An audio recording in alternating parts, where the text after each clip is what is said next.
नहमदुहु व नुसल्ली व नुसल्लिम अला रसूलिहिल करीम।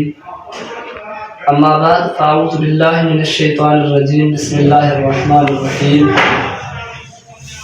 गुज़श्ता सबक में इरशाद सर्फ़ जो ॿियो कानून पढ़ियो सी, यानी ज़रब न जो पहिरियों कानून हो।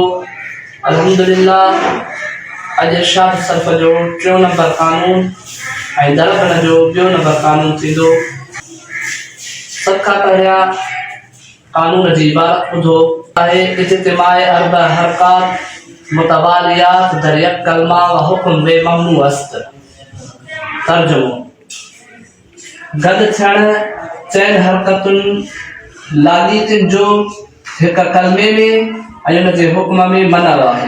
कानून जो ख़ुलासो ही आहे त लगातार चइनि हरकतुनि जो हिक कलमे में गॾु थियण मनल, यानी लॻोलॻ 4 हरकतूं हुजनि, उन जे विच में को मुफ़ासिलो न हुजे, हिक कलमे में उन्हनि जो गॾु थियण मनल आहे।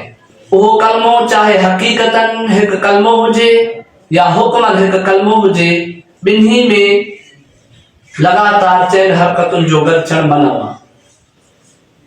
हक़ीक़तन हिकु कलमो छा खे चइजे?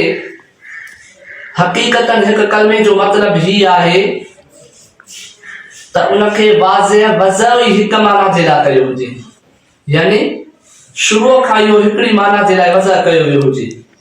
जीअं ॾिसो 10 वजह। ऐं हुक्मन हिक कलमे जो मतिलब ही आहे त उहे हक़ीक़त में असल में 2 कलमा हुजनि, वाज़िह उनखे अलॻि अलॻि माना जे लाइ वज़ह कयो हुजे, पर उन्हनि जो पाण में एतिरो त शदीद इत्तिसाल हुजे, यानी उन्हनि जो पाण में एतिरो त मिलण हुजे जो उहे हिक ॿिए खां कॾहिं जुदा न थी सघनि। जीअं ॾिसो ضربن त ضربن इहे असल में 2 कलमा आहिनि। हिकिड़ो ضرب इहो फ़ेल आहे ऐं ॿियो नून इहो फ़ाइल आहे। त इन्हनि फ़ेल ऐं फ़ाइल जो पाण में अहिड़ो त शदीद इत्तिसाल आहे, अहिड़ो त इन्हनि जो पाण में सख़्तु मिलण आहे जो इहे हिक ॿिए खां जुदा नथा थी सघनि। जी। हाणे कानून जो हुकुम ऐं शर्त बयान कंदासीं।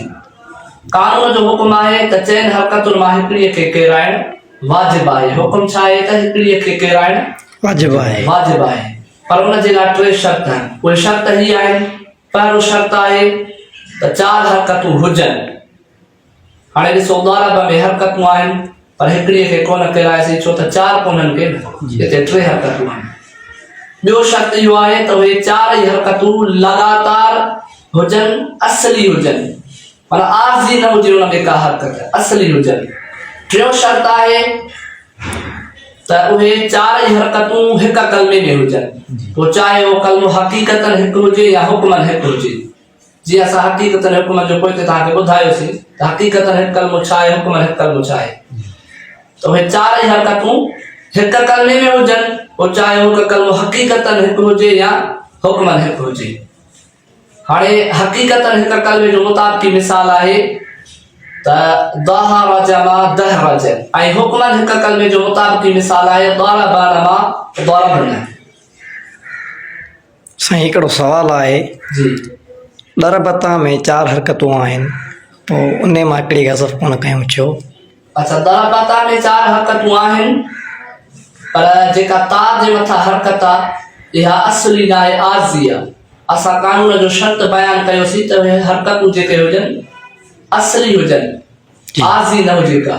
ضربता में ता ते जेका हरकत आहे इहा आरज़ी आहे, छो त अलिफ चाहींदो आहे मुंहिंजो मा क़बल मफ़्तूह हुजे, पोइ अल्फ जे करे हिनखे ज़बर ॾिनी वई आहे।